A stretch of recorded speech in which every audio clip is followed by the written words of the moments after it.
Hello, you're welcome to The Insight. I am Bable Jonathan.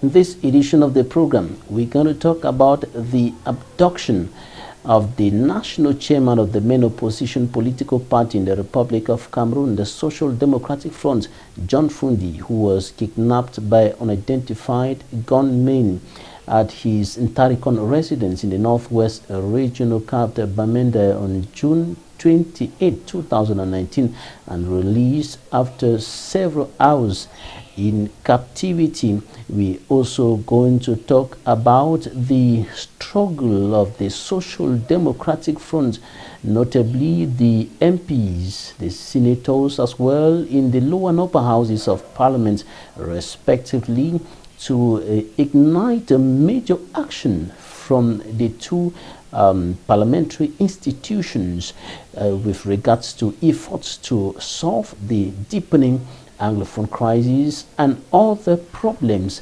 affecting the Republic of Cameroon. We also talk about the creation of vigilante committees in the town of Kumba in the Meme Division, southwest region of Cameroon, and we'll be looking at how possible that other twists of efforts to restore peace in the northwest and southwest regions of Cameroon can produce fruits.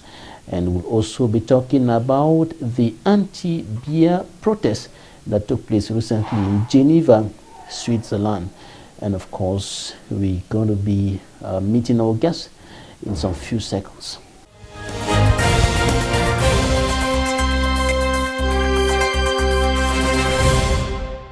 We are receiving one of the firebrand members of Cameroon's upper house of parliament, Senator Henry Kemende Gamzei, from the main opposition political party in Cameroon, the Social Democratic Front. He is also a barrister at law. Mr. Senator, you're welcome to the program. Thank you very much, Mr. Babila Jonathan. The pleasure is mine. My regards to the viewers of EQUINOXE television. Recently, the national chairman of your political party, the Social Democratic Front, John Fundi, was kidnapped for a second time, this time at his residence in Ntarikon, the northwest region of Cameroon. Can we know exactly what transpired? You must have heard it from the chairman himself, because after his release, and you know, he's somebody who has nothing to hide. After his release, he has been able to at least speak to the press. You must have heard it from him personally. But if I may add something to that, it is that this time around, the second kidnapping incident, or the second adoption, his second adoption was the most brutal and the most undignifying for somebody of his status as far as the politics of this country is concerned. To imagine that somebody at his age, with all what he has done to improve on the well-being of Cameroonians politically, all what he has done to liberate the political landscape of this country, all his efforts with the fact that Cameroonians have once given him their confidence to rule them, but for some hitches, but for some unforeseen circumstances, which he avoided the wars from happening. If he had wanted war in this country at that moment, that Cameroonians gave their confidence to him to manage to steer the ship of state. In fact, if he had wanted war, there would have been war in this country. For him to have avoided war, for us to have lived in peace for close to 30 years, after tempers rose to a point whereby war would have ravaged this our country, for all what he has done, for him to receive this treatment, it was the most unfortunate thing that has ever happened to Cameroon. And to put it in his words, that he was dragged through his yard, through his parlor, through the veranda of his house, through the yard as a pig, and bundled into a waiting Toyota Carina car and taken off to unknown destination. It tells Cameroonians how vulnerable we are in this country at that moment. The first time the national chairman was kidnapped on his way to Kumbu for the burial of Honorable Banazem, and the second time the abductors came right to his residence in the heart of the town of Bamenda, and they took away the national chairman without any interruption. Nobody saying anything, nobody stopping them on the way. How can we understand this with all the security measures that have been put in place in the town of Bamenda with regards to the crisis? Mr. Babila, suffice it, I can permit me use this opportunity to pay respect to my fallen professional boss, retired Justice Nyawaka of blessed memory. He once told me something which I never forget. That all these things, that when he was in high positions, they used to give him opportunity to move around with a pistol. And he denied taking those opportunities, or denied having a pistol, because to him, according to him, when you are with a pistol on you, the problem is not a pistol that protects you. What matters is who pulls the trigger first. You see, with what has happened to the chairman, it could not be avoided. You cannot, even in a situation whereby you are guarded 24/24, there must be moments of lapses. And those moments of life, when those things have to happen, you can never determine.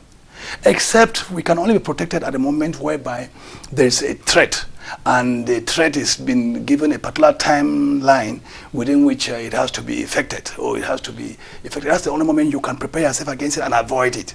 But whereby you are taken off guard, you are taken by surprise. Because I think if the chairman were to know that those adopters were going to come at that particular moment, even the population itself could have protected the chairman. He is, without necessarily having bodyguards, the population would have protected him. But then it tells you that a surprise can beat even the strongest. That's what happens. So I don't even think that with the military presence or the gendarmes, the security and all whatnot, anything could be done about it. It is just to tell us how, in a situation of chaos, nobody is spared. We are all vulnerable. Remember that there was a moment we learned of a situation whereby a legion commander whose house is heavily guarded was still with guards in front there holding gun ready to pull the trigger, but thieves still entered behind the house and stole from the compound of the legion commander. That tells you that surprise can even beat the strongest, and that is what the adopters of the chairman did. And they took him off guard. There were no warning signals, and they just came at the moment. Nobody expected them to come, and they did what they did. The kidnappers are said to have come in military uniform or gendarme uniform, and they used that to deceive or to kind of downplay the vigilance of the security guards who were on duty at the time of the incident. What can we read within the lines? Well, kidnappers coming with gendarme uniforms. It's like this is the first time I'm hearing from you that they came in gendarme uniforms. I thought they said they were unidentified and gunmen. And I think if they were in gendarme uniforms, truly in a gendarme attire, we would have said people dressed in gendarmerie uniform. They came and adopted the chairman. But I think, to the best of my knowledge, the adopters were unidentified. They were gunmen, unidentified, which means nobody could identify them really in a military or gendarme attire. Whatever be the case, if we are making an analysis of the situation, we have to look at both sides of the coin. Whether be it the ambers, the true or the fake ambers, or be it the government forces, I think the decision to kidnap the chairman was ill-advised. Both ways, it doesn't play well for any of the sides, either the fake ambers or the true ambers or the government forces, as you are saying, as the case may be. It doesn't play well for any of them. When we look at the abduction of a senior politician, a senior political leader of the rank of the national chairman of the Social Democratic Front, what can we say about the gravity? What can we say about the situation on the ground? Well, it tells you that the Anglophone crisis, we used to say it has evolved from being a conflict to a crisis. It has become violent. And suffice it to say, we are under a war, semi-war situation. If I cannot describe it as a full-blown war, it's because we don't have military on both sides. We have a type of guerrilla warfare. That's why we cannot really describe it as we are in a wartime situation. But then, it requires that people should be cautious at every moment, because the situation in which we find ourselves is not different from a wartime situation. let's say, you know, the recent case of the killing of an ex-St. Louis Institute student at Ngomoham the other day. And as the news goes, forces entered. They were in pursuit of their brother. They entered their house, and they didn't see the brother who ran into the house.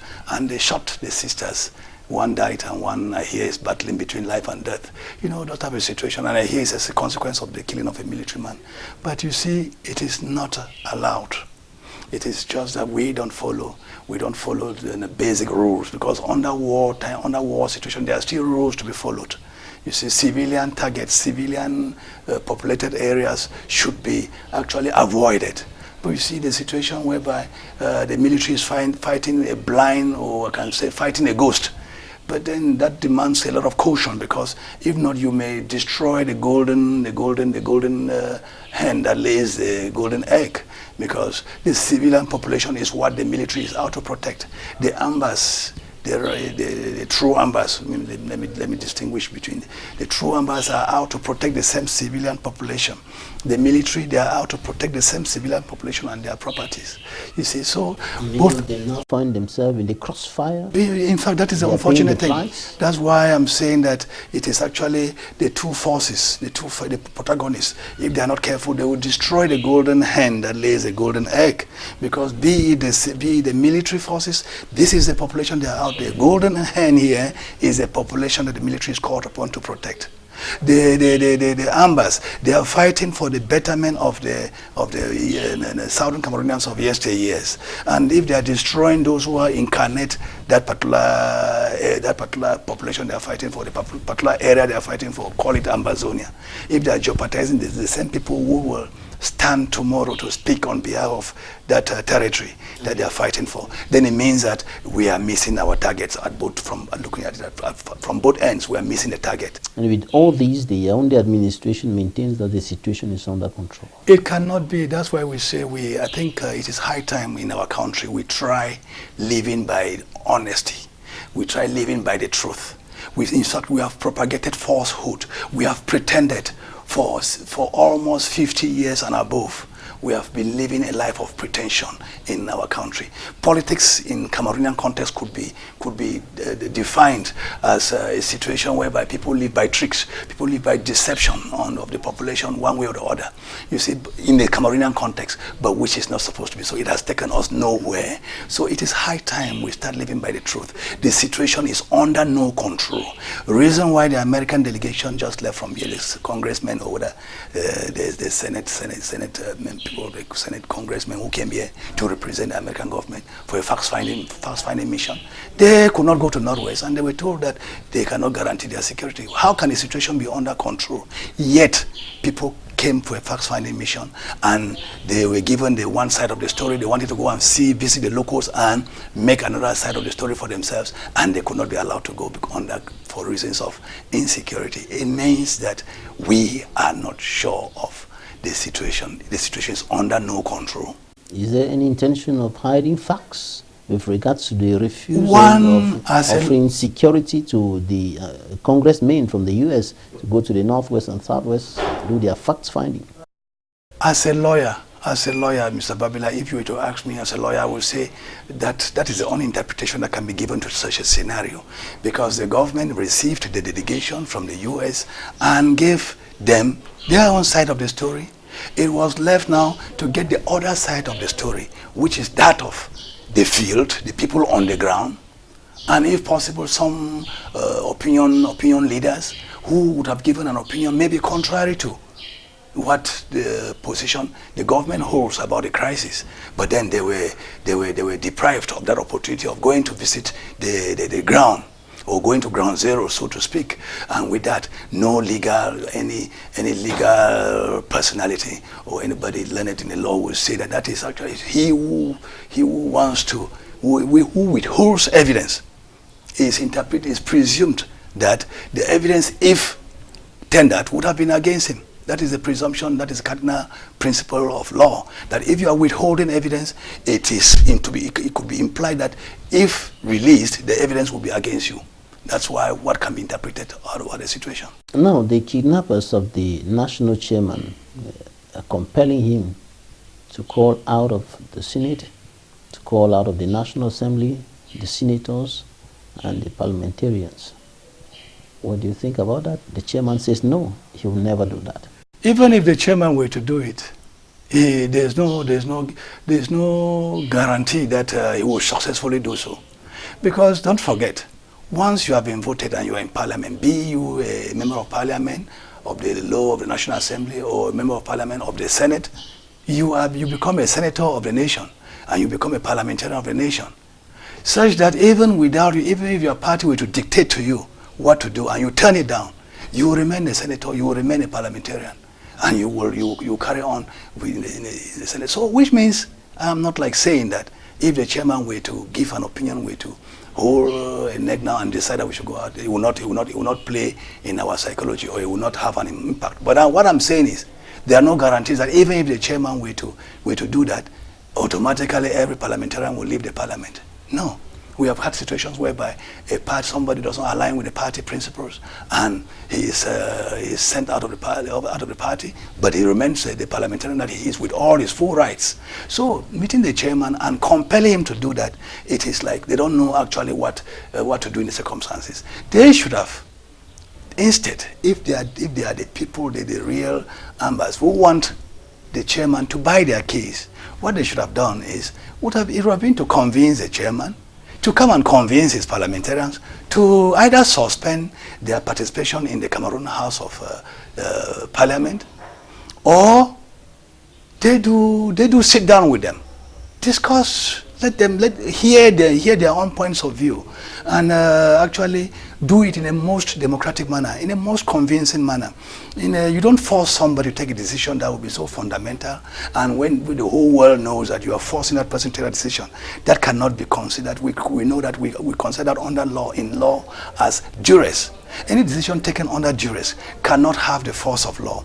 And if you to force people to take a decision which doesn't really reach down their hearts, you think that those people can convince a third party with regard to their decision? Not at all. So I think the AMBA, if it is done by the AMBAs, if that kidnapping, the adoption was done by the AMBAs, would have used a different method from what the government is using towards the Southern Cameroonians of yesteryears.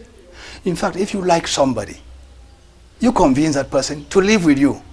You don't go using force to live with that person. That is what the Ambazonians, the Amba fighters, are accusing the government of, as they put it, for communication purposes. The government of La République du Cameroon, that's what they are accusing the government of La République du Cameroon of doing to the Ambazonians. That is compelling them, using force, to live with them. And then if the chairman is being compelled, that's if actually people who adopted him, they are the Ambas. If he is being compelled by the Ambas to subscribe to their philosophy, it means that they are doing the same thing that they are accusing the government of La République du Cameroon of doing to the Southern Cameroonians, which is wrong. If you feel that the chairman has a lot of influence and he can assist you in your fight for your independence, then you get him on board, convince him, discuss with him, in order that he can subscribe to your ideology. With that will move smoothly. That will move smoothly rather than using force. Using force is the weapon of the weak. All right. Now, there are some political analysts who think that the Social Democratic Front, the MPs, the senators, and other politicians of the party have been struggling for the past 3 years to no avail, have been struggling to either compel Parliament or the Senate to take a major action with regards to solving the Anglophone crisis to no avail, no results. And so the only thing the parliamentarians, the senators can do that will make a remarkable impact is to quit the House, as well as ministers and other major government officials, senior government officials who are from the Anglophone regions. They have to quit their positions of responsibility to show that they're serious. If wishes were horses, beggars would ride. If that type of a move could unanimously be taken, it will have an impact. Even to the international community, it will show that there's really something serious. There's really something that is affecting this set of people or this category of Cameroonians, and that the government has to look into it. It would even trigger some concern in the international community about the Anglophone crisis, if it could be done that way. But then, people should not misinterpret situations. We are having different shades of opinion, and different factors influence our various shades of opinion.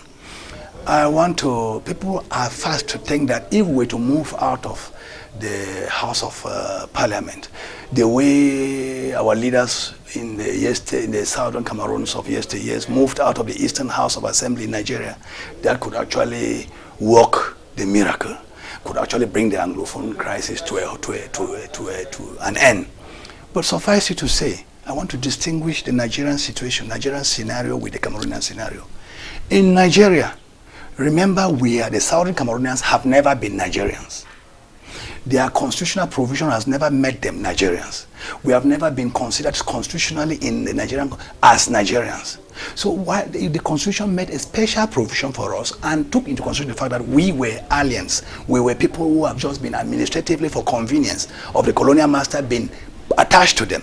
So they have never at any single moment laid claim over us as Nigerian, as part of Nigerian community. That is the reason for which we must always distinguish that. And then what happened? The decision was unanimous because everybody was actually saw in the same light, and everybody was influenced by what was on the ground. You see, and we knew that as a whole, even with the leaders alike, there have never been any intention of the Nigerian government to appropriate even the leaders of the southern Cameroons of yesteryears into the Nigerian polity. You get the point? So that is a different scenario. So it was easy for us to extricate ourselves from Nigeria because we have never been Nigerians. And the Constitution recognized us as non-Nigerians. Even the laws that were applicable to us were not the same laws that were applicable to the rest of the Nigerians. So that's why we moved out and carried out self-governance for some time before we were given this option of independence by joining La Republique or Nigeria. I will even beg to even say that Southern Cameroonians never even had a choice. Because you could not be asked to vote to go back to where you had left. You had left because of disgust, because you were disgruntled. You couldn't be asked again to vote to get there, have independence by joining the same people whom you had voluntarily left. And then secondly, you were asked to vote to have independence by joining the hitherto La Republique du Cameroun. That La Republique du Cameroun voted against your own independence, because you know Southern Cameroon's independence was voted for in the UN, and actually the vote was in favor of Southern Cameroon having independence. But then how they were to accede to that independence now, that's why the plebiscite this thing was conducted on the 11th of February 1961. And to vote to join again La Republique du Cameroun that had voted against Southern Cameroon's independence. In fact, it was like taking you to give to somebody who has not recognized your personality as an individual. So in fact, the Southern Cameroonians had no choice. But then, having voted now to have independence by joining La Republique, they just did what they had voted for. They voted against our independence, so they didn't see us as people who are qualified to have independence. That is the reason for which they now embarked on a process to get our independence annihilated, get our independence completely cancelled. Even immediately they got us on their side, they declared whatever vote for independence to have been null and void. That is just like getting part of Cameroon that was out back into Cameroon, and that's why they went now on this progressive and logical process of integration, of getting us integrated to an extent whereby we will never again envisage where we came from. Beside the fact that the third option was never there, that is the option of self-independence was never there. The Southern Cameroonians had a choice between two things that meant the same. That meant the same. We and yes. We and yes, and that is actually what the vote actually reflected. We and yes, because they never even considered that you could even say no. You could not even. They didn't even consider the fact that you could even say no, because to them you are not due independence. They had voted against your independence. So it was even wrong for United Nations to ask somebody who never agreed with somebody having independence to take that person as an independent country into his own fold. It was not going to work, and that's what is leading us to the present crisis. I believe that the present crisis was created by UN, by the international community under the canopy of the UN, and it is their place to just come back and resolve the crisis. All right, Senator Kemende, we're going to take a look at what the newspapers reported this week, the press review.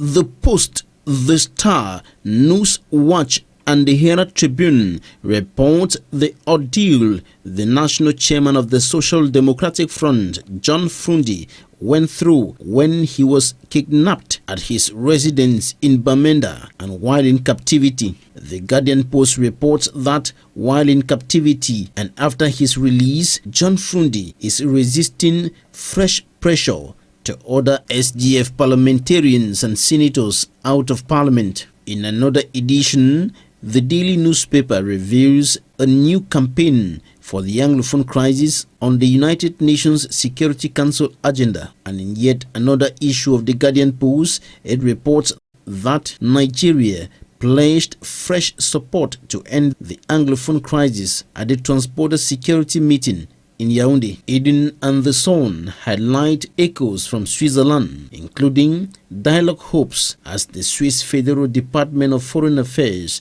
gets involved in the Anglophone crisis, backed by the United Nations, the United States, the European Union, and others. Resistance by the Anti-Sardina Brigade and Cameroon's Dirty Linen on Geneva Street, the anti-beer protest that met with stiff resistance from the Swiss police, is qualified by the media as an international disgrace. An incident which, as reported by the Post Weekender, provoked a Switzerland court to sentence President Biya's bodyguards for barbarism. The Voice tells how the Swiss government and the international community got scammed in Geneva during President Paul Biya's stay at the Intercontinental Hotel.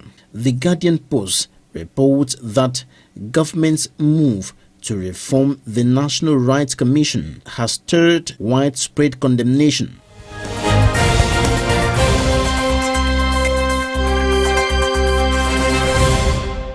You welcome back. Senator Kemende, in one of your last statements, one of your recent statements on the Anglophone crisis that was in the Parliament, in the upper house of Parliament, you held the Senate spellbound. And like the eldest member of the upper house of Parliament, from V.E. Muketen, you said the pain is too much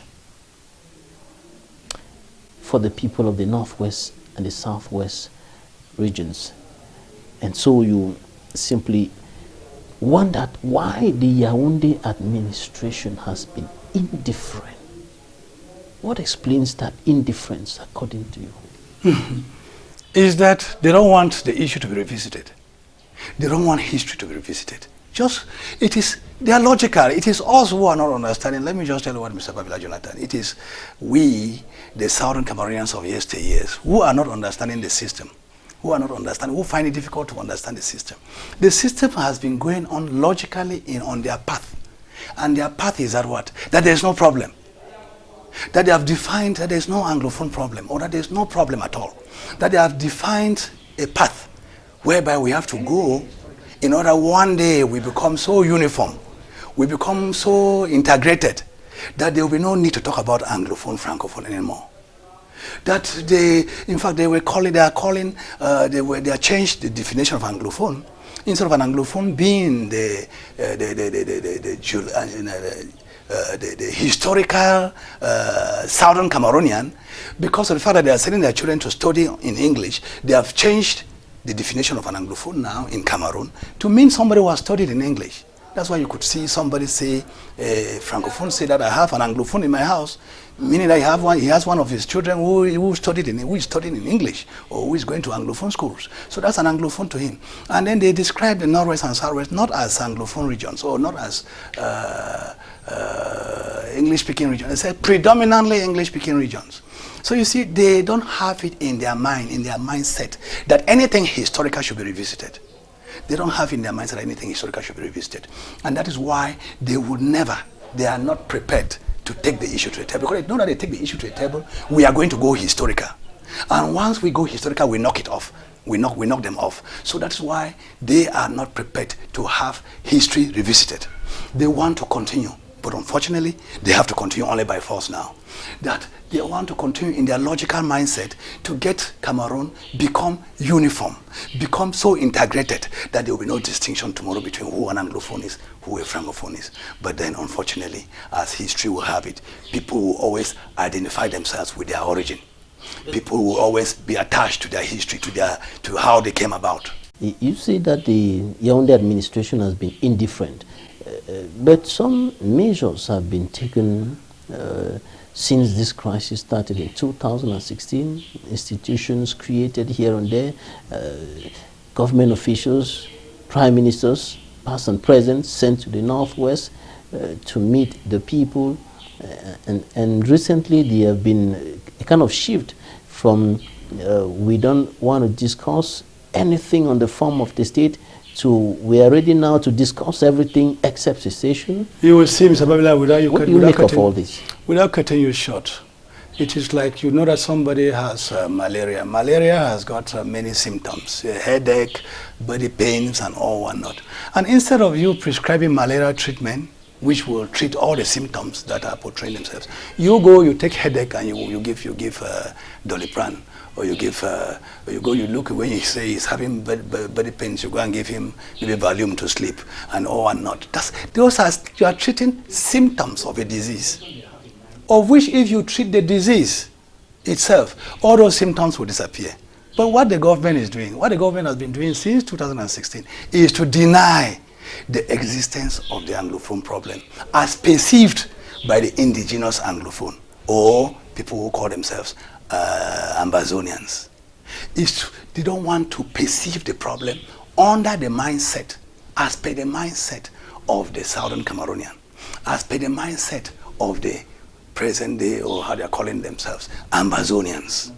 They don't want to perceive the problem in that light, of which that is the truth. That is the only true avenue to perceive the problem in the way, because they are the ones feeling the pains, they are the ones who are concerned, and they want the problem to be looked upon in this manner so that they cannot complain any longer. Let me tell you what, if they say now that they have even changing positions to say you can discuss everything about the form of state but without talking about separation, it tells you, let me tell you, the federation they have in mind is not the federation that will put Northwest and Southwest together under one state. No way. Is the federation they have in mind is a federation, if you give them the chance to go ahead with it, is to put Northwest and Western region as a state, put Littoral and Southwest as a state. That is what they want, in order they can continue with their stubborn policy, stubborn and persistent policy of national integration, of uniformity, of making sure that one day, no, there will be no divide between Anglophones and Francophones. One day they can annihilate the colonial history, of which they jealously, let me just say they, in terms of the hitherto La République du Cameroun, they jealously follow the Francophone spirit. They are attached to in fact, most of the government policy is tilted towards more towards la Francophonie than Commonwealth. In all the institutions that we have got, in all their banking, financial matters, in all their friends all over the world. In fact, they just get to the Anglo-Saxon world by an afterthought. That is actually, they are following the mindset of their colonial masters of yesteryears, but they don't want the Anglophone to follow the colonial mindset of the Anglo-Saxon culture, which goes the same way as they have logically met it from the beginning, that we don't deserve independence. We don't deserve to go our own way. We don't deserve to manage our things the way we want to manage it. That we came and as an annexure to their independent state, so we cannot dictate the pace. That is issue about two states was actually it was only in our imagination, and that's why they were fast to destroy the two-state phenomenon and bring it to one.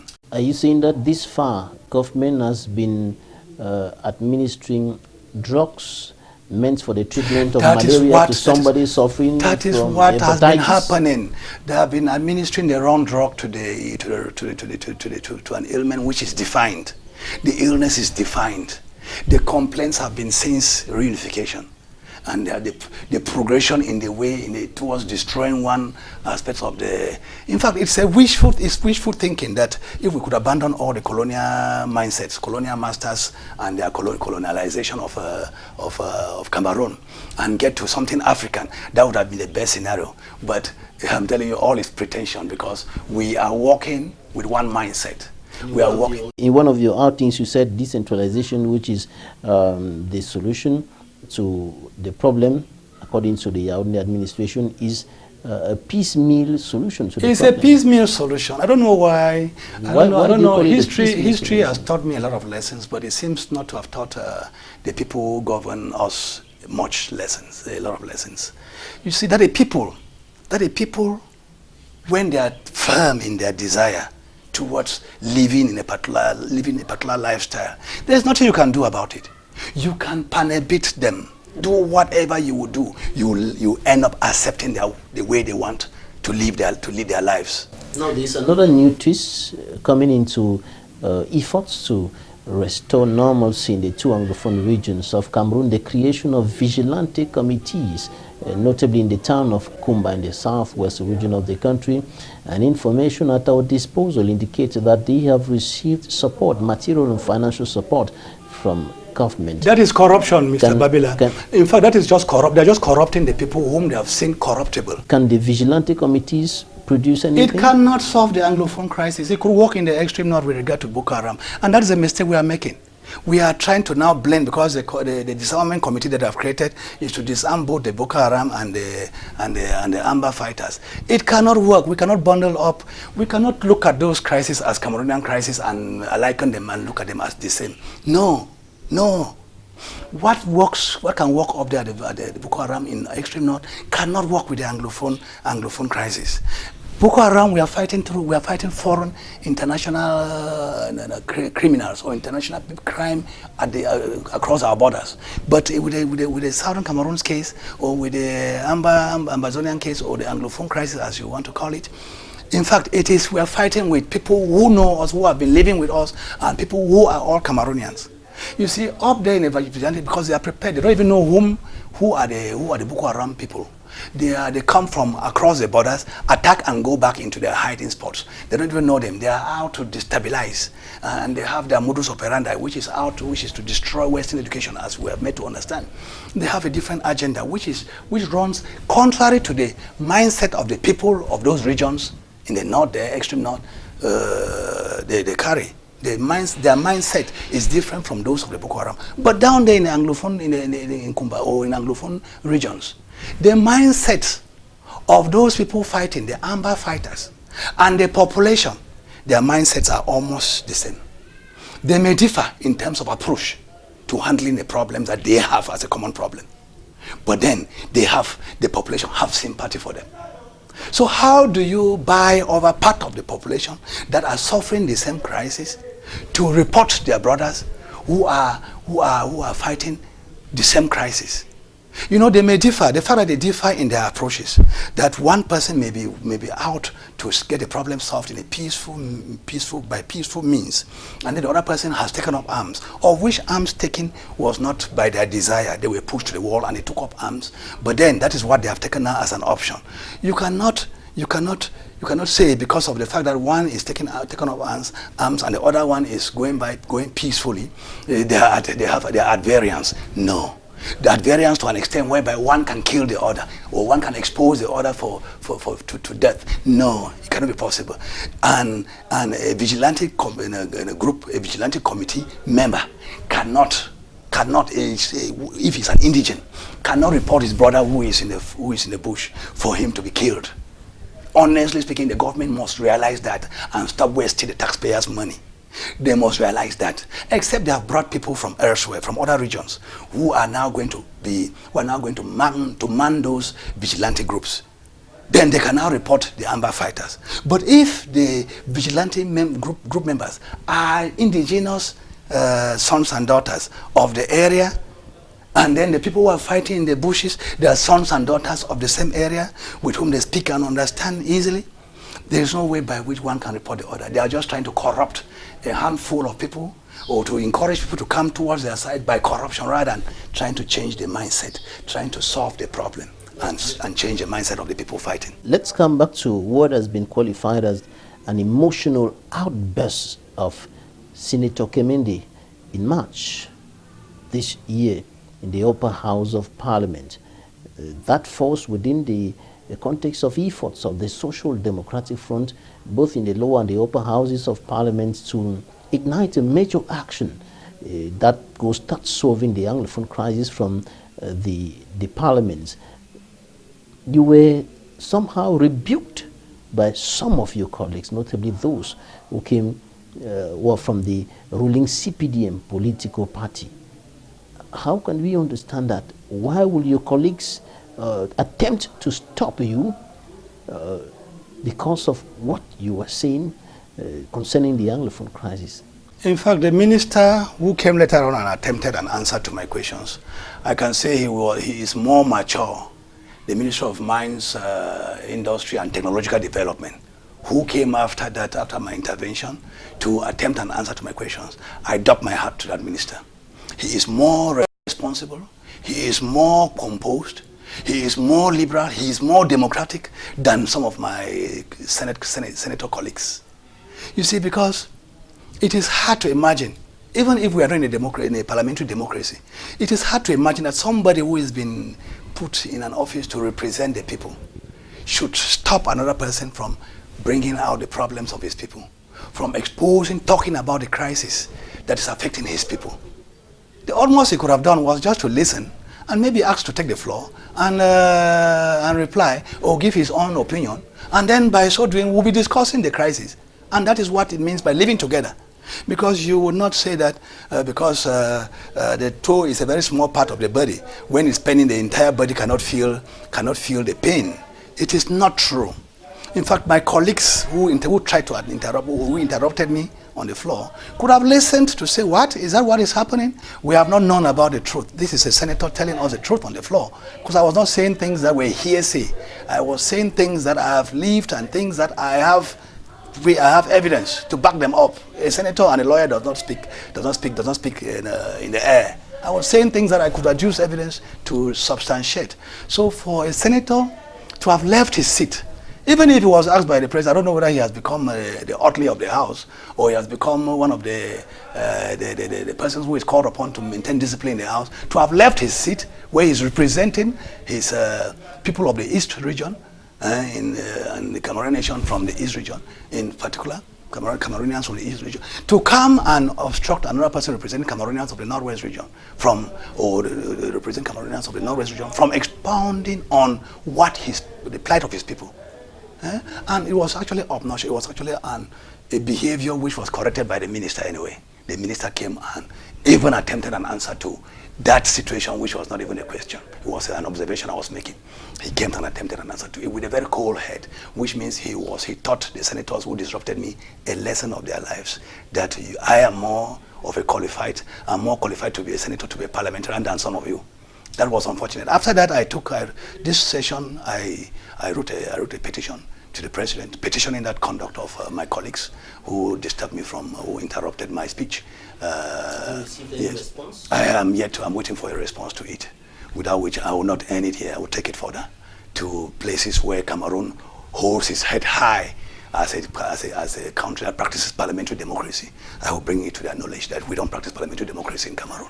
Now, why has Parliament been resisting, so to speak, the efforts of the Social Democratic Front to get the Anglophone crisis on the table of discussion? In fact, Mr. Babila, you'll be surprised to understand that their resistance to bringing the Anglophone crisis on the table of the Parliament is the same. It goes the same way, the way they resist private member bills. You know, the way we are bringing up the issue, the SDF bringing up the issue both in the lower house and the upper houses, the upper and the lower houses of Parliament, they are trying to bring it up, to raise it from the floor, because they have tried in writing, it cannot go. They have done everything, it cannot go. It cannot even pass through the chairman's conference. It cannot even leave the bureau of the president of the National Assembly or the Senate to get to the chairman's conference for admissibility before even being sent to the relevant committee for treatment before going to the plenary. It has not even passed the first test of even leaving the bureau of the president of the National Assembly. You get the point? All the moves that have been taken by the SDF, it has not left the bureau of the presidents of the National Assembly and the Senate, which means they are not prepared. Once they are not prepared because the presidency of the Senate and presidency of the National Assembly, they are all made of the same party. And they are all controlled from the presidency. They are all controlled by the government. And once the government says, we don't want to discuss this issue, it gets reflected in all the institutions. Don't forget, there is no independent institution in Cameroon as long as it is created under the canopy of the government. There is no independent institution in this country. Even it's a myth. It's a myth, and I can say it is a semblance of what obtains elsewhere. We just want to give you that camouflage that we are into a system which respects the separation of powers.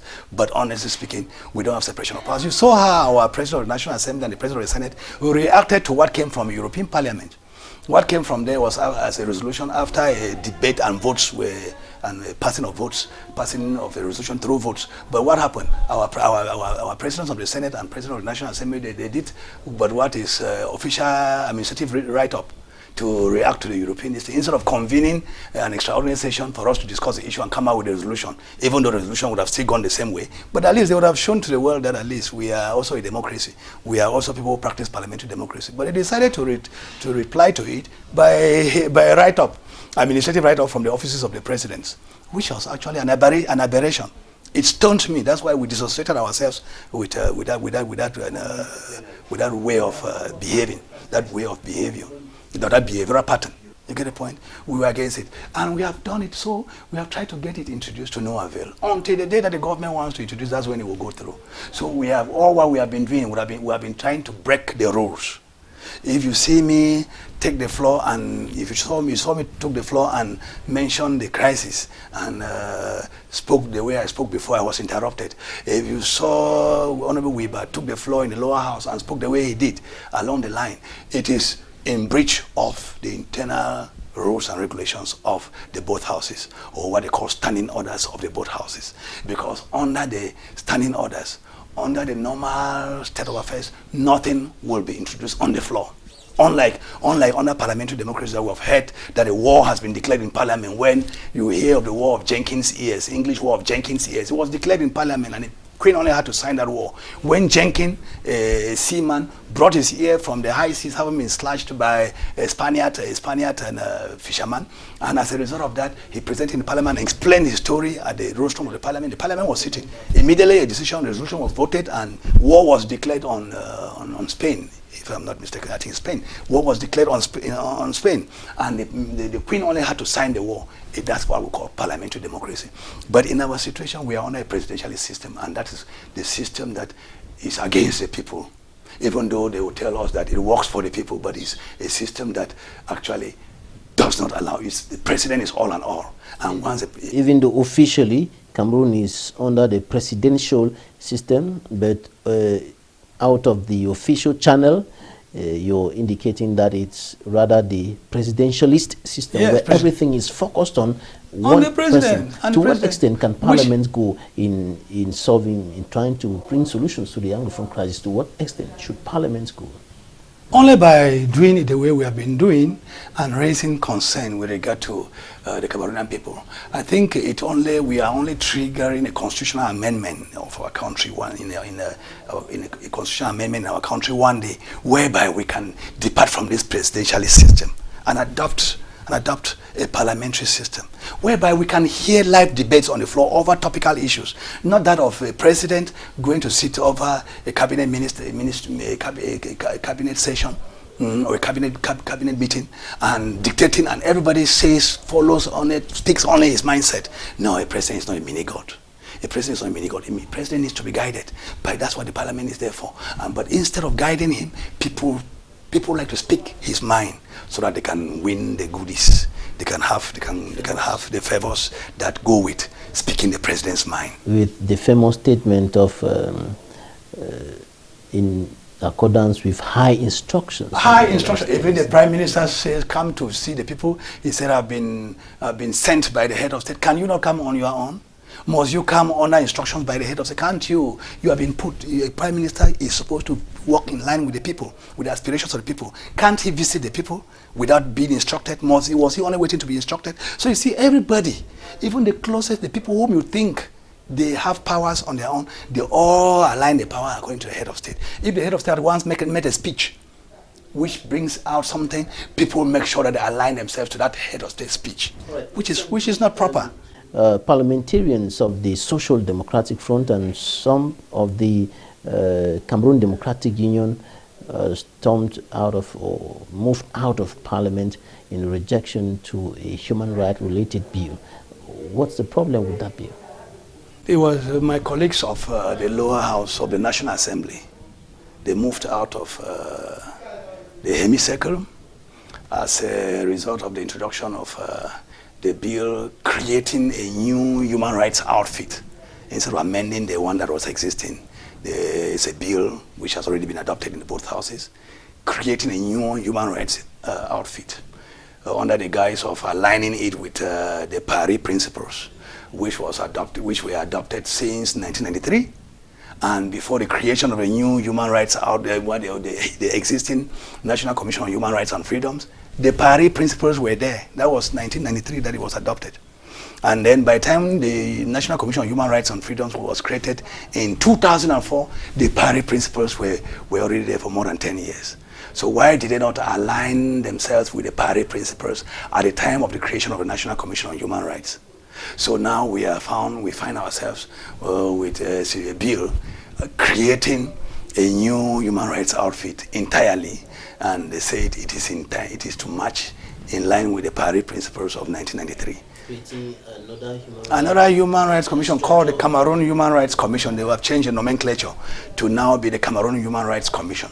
At a time creating a new human rights commission when the one that is existing is not being given the possibility to do its job, according to Dr. Timothy Divine Banda, who is the president. May I take this opportunity, Mr. Babila, to say that this is one of those rare occasions whereby the government admits to have put in place a structure that was a paper tiger, to have put in place a structure that was squandering Cameroonian taxpayers' money for doing nothing. Because the government has admitted a lot of shortcomings in the existing national commissions of human rights and freedoms. And the weaknesses that they knew for years, for decades, they knew of the existence of these weaknesses, and they kept it on.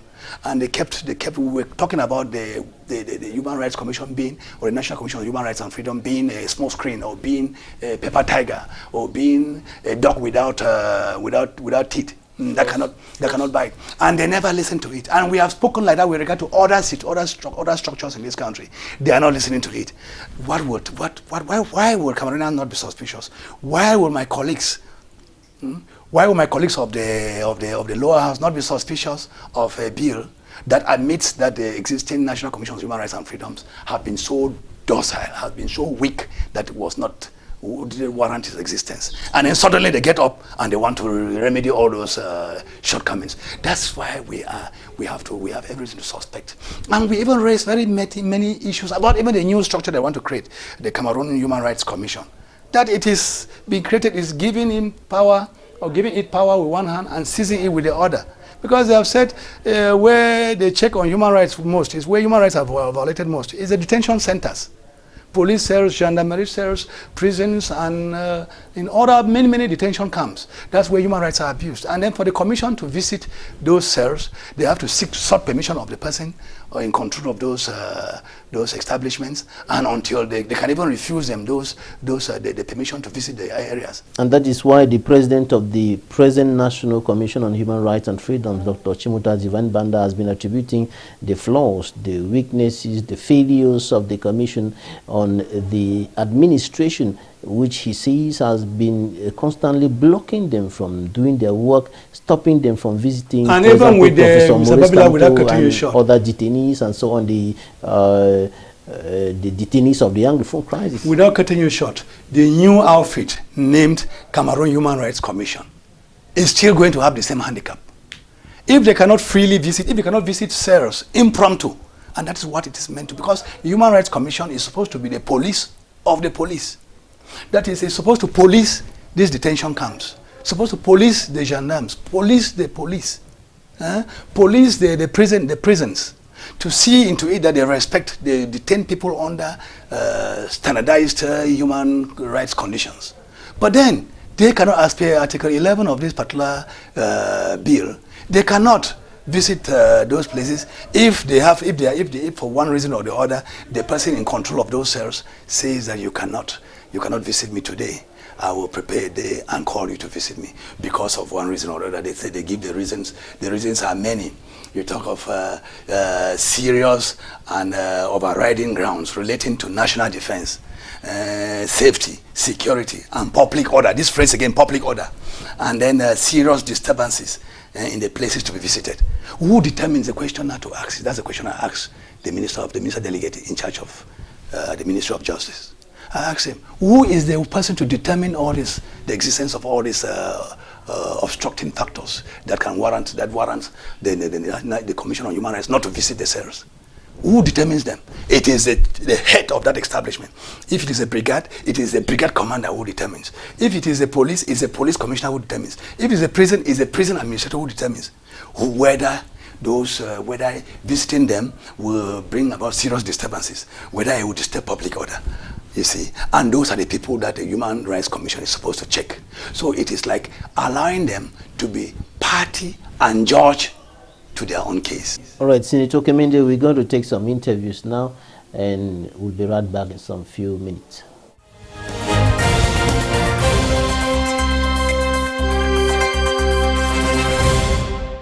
He dragged me on the floor of my parlor, dragged me through the corridor here, through the yard. They dragged me like a pig. I was nothing better than a pig. Dragged me out of the car, through some muddy places, no shoes on my feet, and took me into what they call a cell.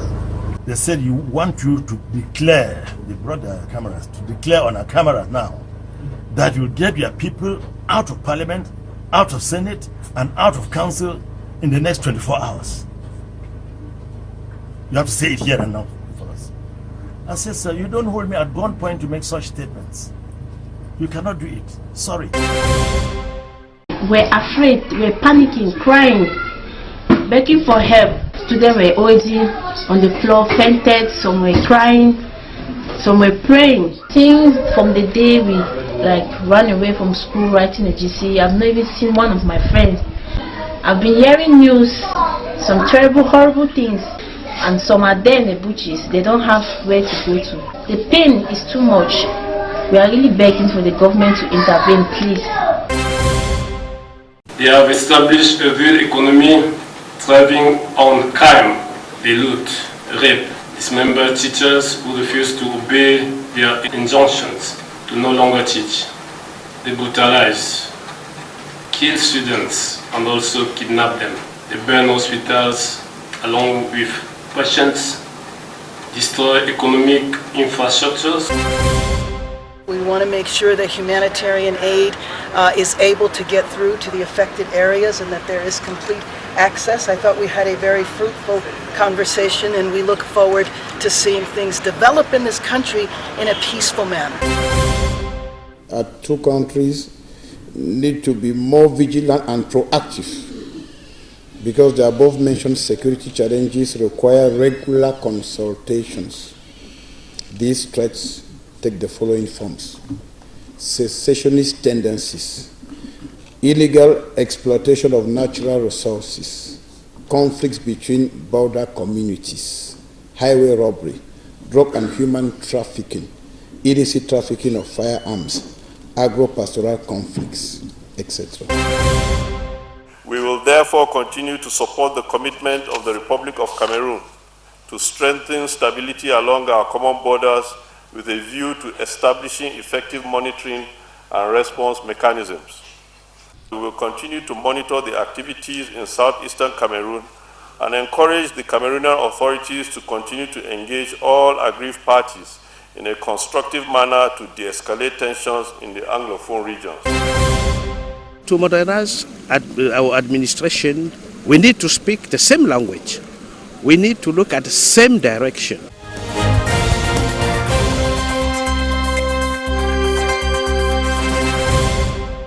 Senator Kemende, recently some Cameroonians who have grouped themselves under what is known as the Anti-Sardina Brigade or Brigade Anti-Sardina, when protesting in Geneva against the presence of their president, President Paul Biya, in Switzerland. And the protests met with stiff resistance from Swiss police officers who, at the end of the day, arrested over 6 members of President Paul Biya's security team for molesting a journalist of the Swiss national media. What's your take on all these anti-Biya protests that has been repeatedly coming up each time President Paul Biya goes on a private stay to Switzerland? As a Cameroonian, as an ordinary Cameroonian, it's very disgusting. As a Cameroonian lawmaker, it is most disgusting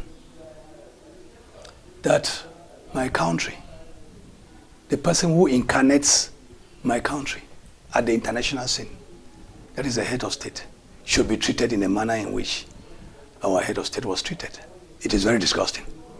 But this goes with the proverb or the adage that the hand that stays, that goes to the anus most often, or that stays at the anus for a very long time, risks picking fusees. That's what has happened. When you perpetrate your stay in power, you lose respect. You lose the respect of the international community.